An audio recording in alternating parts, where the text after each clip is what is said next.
अस्सलामु अलैकुम वरहमतुल्लाहि वबरकातुहू। उम्मीद है नाज़रीन इकराम आप खैरियत से होंगे। मैं हूं मोहम्मद तैयब कासमी और आप देख रहे हैं Tayyab Qasmi official YouTube channel. नाज़रीन इकराम, सियाह कलर की मेहंदी लगाना कैसा है, और जो लोग ब्लैक कलर की मेहंदी लगाकर या खिजाब लगाकर नमाज पढ़ाते हैं, इमामत करते हैं, उनकी इमामत का क्या हुक्म है, शरीयत मुतहरा का इस सिलसिले में क्या हुक्म है, उलमाए किराम और मुफ्तियान इज़ाम का इस बारे में क्या फतवा है। चुनांचे मैं आपकी खिदमत में बेहतरीन रहनुमाई के लिए मादर इल्मी दारुल उलूम देवबंद का फतवा पेश कर रहा हूँ। आपसे गुजारिश है कि वीडियो को आखिर तक देखिएगा और चैनल पर पहली बार आए हों तो सब्सक्राइब भी कर लीजिएगा। चुनांचे किसी साइल ने मादर इल्मी दारुल उलूम देवबंद से सवाल किया है, सियाह खिजाब करने वाले की इमामत और नमाज का हुक्म।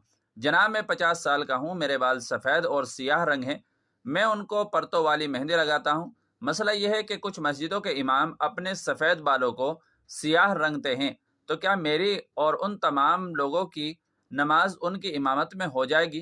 तो इस सिलसिले में मादर इल्मी दारुल उलूम देवबंद का जवाब भी मुलाहजा फरमाएं। बिस्मिल्लाहिर्रहमानिर्रहीम। सर या दाढ़ी के कम या ज़्यादा सफ़ेद बालों में काली मेहंदी करना, जिससे देखने में बाल काले मालूम हो और लोगों को धोखा हो, मकरूह तहरीमी, नाजायज़ और गुनाह कबीरा है। सही और मुफ्ता भी कौल यही है।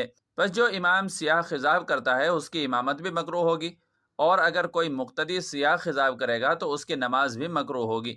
अलबत्ता फरीज़ा ज़िम्मे से साक़ित हो जाएगा, और इमाम की सूरत में ज़िम्मेदारान मस्जिद को चाहिए कि इमाम को सियाह खिजाब करने से मना करें, और अगर वो सफ़ेद बालों में खिजाब करना चाहता है तो सुर्ख या उस जैसे रंग का खिजाब करे, सियाह खिजाब हरगिज़ ना करे।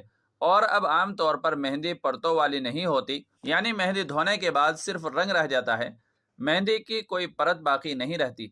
इसलिए मेहंदी धो देने के बाद वज़ू और गुस्ल हो जाएगा।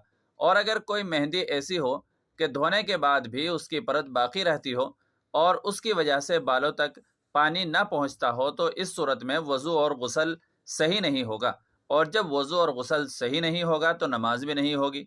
वल्लाहु ताला अलम। दारुल इफ्ता दारुल उलूम देवबंद।